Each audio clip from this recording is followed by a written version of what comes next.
College में सबके सामने मोला अपन बात व्यक्त करे के मौका मिली मैं कभी सोच नहीं रही हूँ। तो जय जोहार संगवारी हो, आपन के स्वागत है आज के मोर नया मिनी ब्लॉग में। वीडियो ला अपन पूरा देखो और नीचे क्लिक बटन में क्लिक करके अपन फुल ब्लॉग भी देख सकते हो। तो संगवारी हो, बात रही से 6 तारीख के 6 सितंबर के, तो हमारे कॉलेज में रखे रही से वे भूतपूर्व छात्र छात्रा सम्मेलन समारोह, तो उमें में शामिल होए बर जावत हूँ।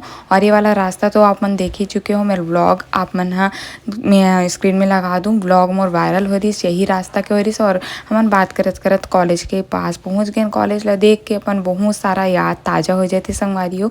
ओकर बाद फिर हमन आगे हवन कार्यक्रम हॉल में, जी हाँ कार्यक्रम हुआ से, तो बस हमन इतना घन बस आ रहे हैं खबर की सबके पास व्यस्तता रहते संगवारियों काम वगैरह के।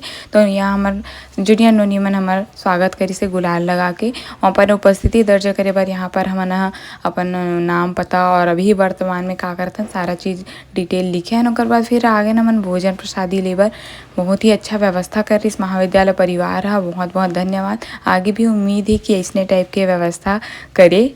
और ये हरी आदरणीय प्रिंसिपल मैम जो कि सामने में बैठ के खात रही सो, तो मैं भी भोजन ग्रहण करत हूँ संगवारी हो और बतात हूँ कि कैसे बने करके। काबर की महाविद्यालय में पहली बार ऐसे कुछ आयोजन हुए तो बहुत ही टेस्टी लगे रही से, हर सब चीज़ें बहुत अच्छा रही से। और सबसे मेन बात है कि हमारे अपन दोस्त संगवारी मन से मिले हवन, काबर के कॉलेज से निकले के बाद मिलना तो पॉसिबल नहीं हो पाए। और बस इसी के साथ हमारे वीडियो बस यहीं तक रही से। इसने वीडियो देखे पर मोर चैनल सब्सक्राइब करूँ, वीडियो लाइक करूँ। मिलबो अगले वीडियो में, तब तक के लिए बाय बाय। जय जोहार, जय छत्तीसगढ़।